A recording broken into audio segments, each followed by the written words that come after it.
দেখুন সকাল থেকে উঠে মেলা কাজ, তাই না? চোখ খুললেই তো কাজ, এটা করতে হবে, ওটা করতে হবে, সেটা করতে হবে। এই দেরি হয়ে যাচ্ছে, ঘড়িতে এত বেজে গেছে, হ্যাঁ এই ওদের বেরিয়ে যাবে, তার ব্যবস্থা করতে হবে। কত রকমের কাজ, ঘর গুছাতে হবে, কিন্তু সবার আগে এক কাপ চা খেতে হবে, তাই না? এইটা হচ্ছে সারা দিনের এনার্জি। এক কাপ চা খেয়ে দেখবেন অমনি মনে কাজের এনার্জি পেয়ে যাবেন।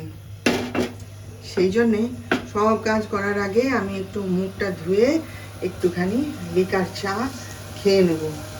দরজাটা খুলে বসবো, বসে বাইরেটা দেখতে দেখতে এক কাপ লিকার চা আর বিস্কুট খাবো, তারপর কাজে হাত দেবো। নইলে কোনো কাজ করতে ইচ্ছেই করে না। চারিদিকে শুধু এটা দেখছি, আচ্ছা এটা করতে হবে, ওটা দেখছি, আচ্ছা ওটা করতে হবে, শুধু এই করতে হবে এটাই মনের মধ্যে ঘুরে বেড়ায়, কাজ আর করতে ইচ্ছে করে না, তাই না বলুন? সেই জন্যে এই যে এক কাপ গ্যাস ট্যাস মুছে পরিষ্কার করে নিয়ে এক কাপ লিকার চা আগে খেয়ে নিচ্ছি।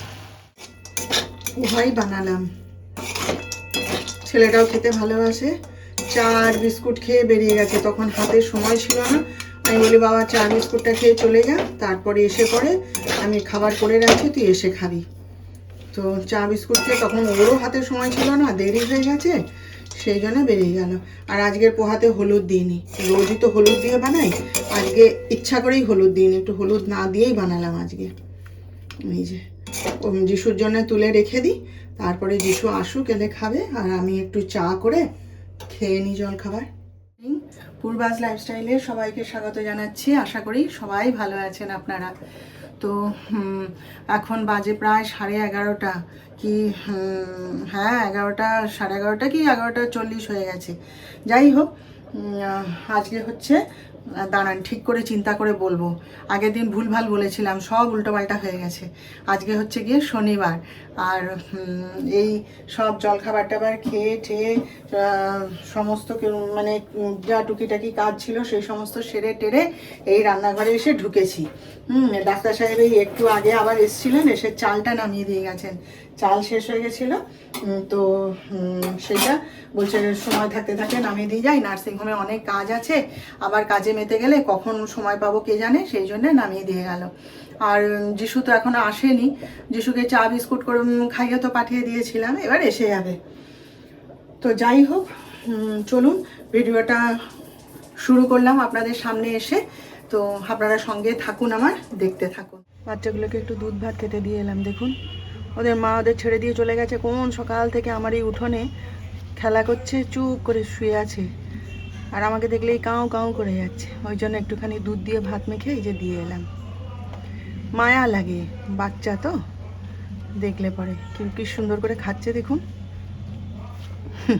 বান্ধবী জানেন শিলিগুড়িতে চলে গেল, ওখানে ওর মেয়ে জামাই ফ্ল্যাট কিনেছে, কিনে সেটেল হয়েছে। তো একটা মাত্রই সন্তান এখানে, তাহলে ওর হাজব্যান্ডও রিটায়ার করে গেছে, আর রিটায়ার করার পর কি একটা চাকরি করতো আমি জানি না। তো যাই হোক, এত বড় বাড়ি, এখানে ওরা দুজন থেকে কি করবে, তাই ওর মেয়ে বলেছে তুমি এখানে চলে এসো।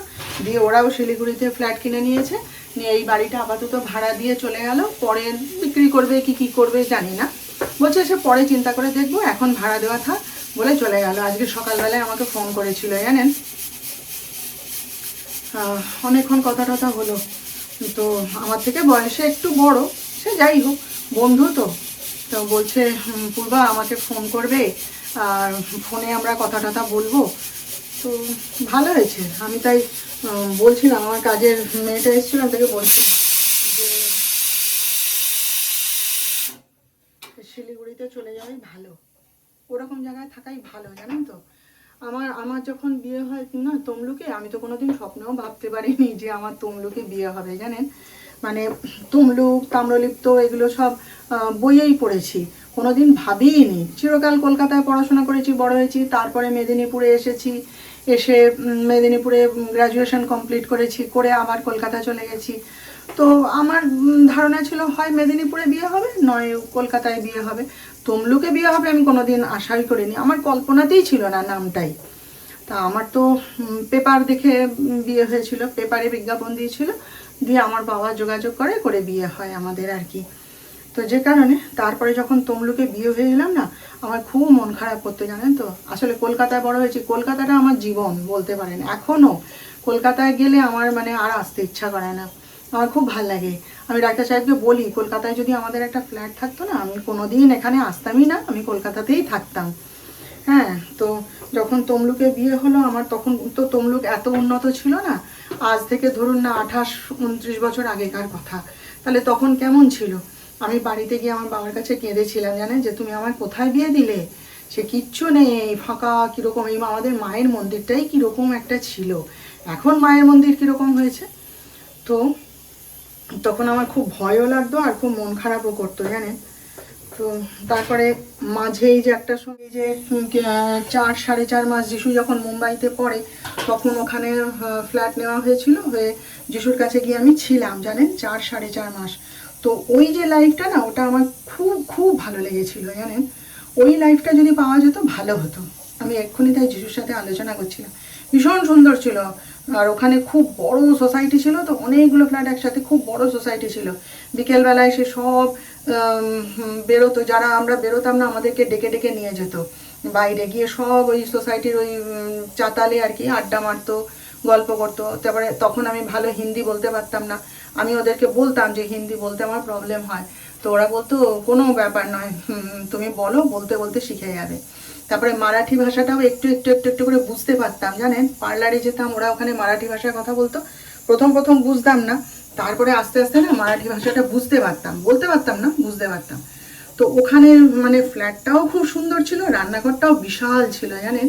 একদম আমি যখনই কথা বলি ওই রান্নাঘরের কথাটা বলি তো যিশুকে। তো মানে ফ্ল্যাটটাও খুব সুন্দর ছিল, 2 BHK ফ্ল্যাট। আর সোসাইটিটাও খুব সুন্দর ছিল, খুব সুন্দর ছিল। আর মানে প্রতিটা মানুষ এত আন্তরিক ছিল না, সবাই হিন্দি ভাষাভাষী। ওই আমরা দুটো ফ্যামিলি বোধহয় বাঙালি ছিলাম। হ্যাঁ, ভীষণ ভালো। মানে দিনের শেষে, কাজের শেষে সব হাজব্যান্ডরা অফিসে বেরিয়ে গেল, তো এবার যে যার বেল বাজিয়ে যে যার ঘরে দল বেঁধে গল্প করতে চলে আসতো। এত ভালো লাগতো না। আর আমি ওই রকম জীবনটাই পছন্দ করি।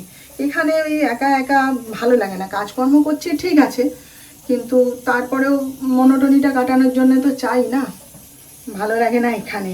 তাই যিশুকে বলছিলাম যে তুই বড় হবে কলকাতায় ফ্ল্যাট কিনবি, আমরা ওইখানে চলে যাব। বলে হ্যাঁ, কলকাতাতে ফ্ল্যাট তো আমি কিনবই। ওখানে কি সুন্দর ছিল, নবরাত্রি বোধহয়, নবরাত্রির সময়, হ্যাঁ, ওরা না সে একটা সেই বড় একটা সেই কি বলে ওগুলোকে, চুবড়ি না কি বলে, সে বড় এরকম বেতের থালার মতন আর কি, সে তার মধ্যে করে প্রায় 2 ডজন সবুজ গাছের চুড়ি, আলতা, সিঁদুর, 9 রকমের সে বোঝাই করা মিষ্টি। হ্যাঁ, সে সবাইকে, বন্ধু বান্ধব সবাইকে বিলিয়েছিলাম, ফ্ল্যাটেও দিয়েছিলাম সে 9 রকমের মিষ্টি। তারপরে ওই যে কি যা বলে ওগুলোকে ভুলে গেছি, সেইগুলো সব দিয়ে গেছিলো। ও চুনরি নিয়ে এসেছিলো, চুনরি আমাকে এক জায়গায় বসিয়ে ওরা আমাকে মাথায় চুনরি পরিয়ে আলতা সিঁদুর পরালো। তারপরে ওই যে কাঞ্চন গাছের পাতা আছে না, ওই কাঞ্চন গাছের পাতা আমাকে হাতে দিল, দিয়ে কি সব ওদের গুজরাটি ভাষায় বললো জানি না। আমি ওদের জিজ্ঞেস করেছিলাম এটা কি তোমাদের নিয়ম? বলছে হ্যাঁ নিয়ম। আমাকে প্রণাম করলো, আমার হাতে আবার দক্ষিণা দিল। হ্যাঁ, হঠাৎ করেই আমি তখন চান টান করে বসেছি খাবো বলে, হঠাৎ বেল বাজিয়ে এসেছিল পাশের বাড়ি, পাশের ফ্ল্যাটে থাকতো মেয়েগুলো। তো যাই হোক, তারপরে সেই ডান্ডিয়া খেলা হয়, সেও আমাকে ওরা 2টো ওই ডান্ডিয়ার স্টিক দিয়েছিল, দিয়ে আমাকে নেমন্তন্ন করেছিল যে তুমি যাবে। সে আর যাওয়া হয়নি, যিশু বললো অনেক দূর মা ওই হলটা, সেখানে যাওয়া যাবে না। তো ওই যে লাইফটা না, আমার ওই রকম জীবন আমার ভালোবাসি, আমার ওই রকম জীবনই ভালো লাগে জানেন। তাই জন্য বলছি না না, তুমি শিলিগুড়ি গেছো ভালো করছো, চলে যাও, থাকো ওখানে গিয়ে আনন্দে থাকবে। আর শিলিগুড়ি তো ভালো জায়গা, আমি তো ব্লগ করে যারা দেখি, একজনের ব্লগ আমি দেখি, সে শিলিগুড়িতেই থাকে, আমার খুব ভালো লাগে ভদ্রমহিলাকে, আমি দেখি। তো শিলিগুড়ি শহরে তো আমি গেছিলাম, ওই যে যখন কালিম্পং বেড়াতে গেলাম, তার আগেও একবার শিলিগুড়িতে আমরা ছিলাম 1 দিন না 2 দিন। তো আমার ভালো লাগে জানেন তো। আমিও যদি মানে বেশ ওরকম কলকাতায় থাকতে পারতাম না, ভালো হতো। এই দেখুন, এই যে ওলকপি ভাজা করেছি, কারণ ওলকপির তরকারি করলে এরা কেউ খেতে চায় না। যিশু তো দেখেই বলছে আমি কিন্তু খাবো না, আমি কিন্তু খাবো না, খেতে হবে না, যা ভাজা করে দিলে একটু আধটু খায় জানেন, যদি খায়। আর এই যে ডাক্তার সাহেবের জন্যে আলু, ডাঁটা, বিনস, মটরশুঁটি সব দিয়ে একটা তরকারি করে দিয়েছি, ঢ্যাঁড়সের ঝাল, আর এই হচ্ছে মুগের ডাল, এখানে হচ্ছে ওদের জন্য পাঁপড় ভাজা, আর আমার একটু পাঁপড়ের ডালনা খেতে ইচ্ছে হলো তাই করে নিয়েছি। আর ওদের জন্য ডিম সেদ্ধ বসিয়েছি, গ্যাসের উপর আছে, যখন খাবে তখন পাতে দিয়ে দেবো। এইটা আজকে অনলাইনে কিনেছি জানেন, এই যে প্রথমে এভারইউথ কিনবো বলে অর্ডার দিতে গেছিলাম, তারপরে এইটা নজরে আসতে অর্ডার করেছি। এই যে দেখা যাক এটা কেমন ইউজ করে দেখি ভালো কিনা, কোনোদিন ব্যবহার করিনি, এই প্রথম এটা কিনলাম আজকে। Good evening. তো আজকে আর কোথাও বাইরে বেরোয়নি জানেন, এখন 8টা বাজে, এলাম একটুখানি চা খেতে।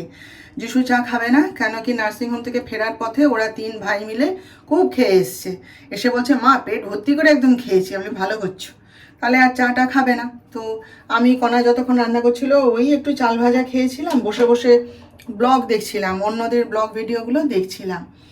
তারপরে মানে আমি যাকে দেখে ভিডিও করার উৎসাহ পেয়েছিলাম তার ভিডিওগুলো দেখছিলাম। মানে কি বলবো, আমি খুব সামান্য একজন ব্লগার, আমার তো কোনো মানে কি বলবো উপস্থিতি আমার বলা চলে না, খুব সামান্যই আমি ব্লগার, কিন্তু আমি তাকে দেখেই ব্লগ করা শুরু করেছিলাম, উৎসাহ পেয়েছিলাম যে আচ্ছা ওরও তো 3 জনের ফ্যামিলি, আমারও 3 জনের ফ্যামিলি, ওরও স্বামী সারাদিন বাইরে কাজে ব্যস্ত থাকে, আমারও তাই, ওরও মেয়ে পড়াশোনা করছে, আমার ছেলেও পড়াশোনা শেষ করেছে ঠিকই, কিন্তু সেও বাইরে কাজে ব্যস্ত থাকছে আস্তে আস্তে। তারপরে সেও সারাদিন বাড়িতে একা থাকে, বাড়ির সংসারে কাজ করছে, সংসার সামলাচ্ছে, আমিও তাই। তো আমি তাকে দেখে খুব উৎসাহ পেয়েছিলাম। তো তার ব্লগটা, আমি কারো ব্লগ না দেখি আমি তার ব্লগটা নিয়মিত দেখতাম, কিন্তু মানে কি যে হলো ব্যাপারটা আমি কিছু বুঝতে পারছি না। আমি সবার ভিডিও দেখি জানেন তো, যারা মানে কি বলবো নন ব্লগার আর কি, আমি তাদের সবার ভিডিও দেখি, কেন কি ভালো লাগে সেটাও যেমন ঠিক, তারপরে আমার তো অভিজ্ঞতা অর্জন করাও দরকার, তাই না? বললাম না আমি অতি সামান্য ব্লগার, এমনি নিজের টাইম পাসের জন্যে করা শুরু করেছিলাম, তারপরে যখন ঢুকে পড়েছি আস্তে আস্তে তখন অভিজ্ঞতা তো অর্জন করতেই হবে, তাই না? নইলে আমি শিখবো কী করে? তো সেই সবগুলো দেখছিলাম আর কি বসে বসে। তো যাই হোক, আজকে তাহলে একাই চা খাবো, আর কি করবো, আর বাইরে আজকে আর বেরোইনি, ভালোও লাগলো না। হ্যাঁ, ভাবলাম যিশুও নার্সিংহোমে চলে গেছিলো, ডাক্তার সাহেবও খেয়ে বেরিয়ে গেছে। তো আবার আমাদের এখানে কালকে আমাদের হরি মন্দিরে বড় অনুষ্ঠান আছে, কণা বলে গেল, তো দেখি যেতে পারি কিনা। আগে আগে ছন্দাদি ছিল, ওকে সঙ্গে করে নিয়ে বগলদাবা করে নিয়ে চলে যেতাম, যে চলো আমার সাথে একটু চলো, তুমি দাঁড়াবে, একটু দেখে আসবো, ভিডিও করব, চলো। এবার এখন একা একা তো যাওয়া যাবে না রাতের অন্ধকারে সন্ধ্যাবেলায়, যিশু যদি আসে, এসে যদি যায় তাহলে বাইকে করে একটু যাব দেখি। ডাক্তার সাহেবকে বলে তো লাভ নেই, সে তো সময়ই দিতে পারবে না। তো দেখি কি করি, এখন কোনো ঠিক নেই। আবার কীরকম মেঘ ডাকছে দেখছেন বাইরে, একটু আগেই টিপ টিপ করে বৃষ্টি পড়ছিল। হ্যাঁ, এই যে আপনাদের সঙ্গে কথা বলছি, ওই দেখুন বাইরে কীরকম মেঘ ডাকছে। যাই হোক, চলুন তাহলে একটুখানি চা বানিয়ে নিয়ে একটু চা খাই, একটু দুধ চা না খেলে তো হবেই না। আর আমি ওই যে সকালবেলায় ওই যে স্ক্রাবারটা ব্যবহার করলাম না, বেশ ভালো জানেন, ওইটা ব্যবহার করার পর দেখছি মানে মুখটা একটুখানি ঝকঝক করছে আর কি। তো এ মাসে তো সেভাবে পার্লারে যাওয়া হয়নি, সময় পাইনি। আর আমার মাথার এই যে দাগটা দেখছেন না, কপালের এই পাশে একটা দাগ হয়েছে, এই পাশে একটা পিগমেন্টেশনের মতন হয়েছে, এটা তো বহু চেষ্টা করলাম, এখনও চেষ্টা করে যাচ্ছি, কিছুতেই কিছু হচ্ছে না, কত কি লাগালাম, কত ই করলাম। তো ডাক্তার সাহেব বলছেন বলে এটাকে লেজার করতে হবে। তো দেখি, 2 জায়গায় কথা বলা হয়েছে, একটা অ্যাপোলোতে আর একটা ওই যে বিরাটিতে কি আছে। তো বিরাটিরটা আমার পরিচিত, হ্যাঁ, আমার এক বন্ধু ওখানে গেছিল, বিরাটি জায়গাটা আমার পরিচিত, আমি ভালো করে খোঁজ খবর নিতে পারবো, কিন্তু ডাক্তার সাহেবের পছন্দ নয়, সে বলছে না অ্যাপোলোতে নিয়ে যাব। এবার দেখি কবে যাওয়া হয়। কীরকম বিচ্ছিরি হয়ে যাচ্ছে না, ক্যামেরায় বোঝা যায়, এমনি বোঝা যায় না, কিন্তু ক্যামেরাতে আমি যে কথা বলছি আপনাদের সঙ্গে আমি নিজেই বুঝতে পারছি। দেখুন এইখান দিয়ে আর এখান দিয়ে, এটাকে বহু চেষ্টা করেছি, বহু স্কিনের ডাক্তার দেখালাম, হচ্ছে না। সবাই বলছে তুমি অত ওষুধ টষুধ খাও তো সেই জন্য ওরকম হয়ে গেছে, হতেও পারে, জানি না। যাই হোক, চলুন, অনেকগুলো কথা বলে ফেললাম, এবার একটুখানি চা খাই, পরে আবার আপনাদের সাথে দেখা করব।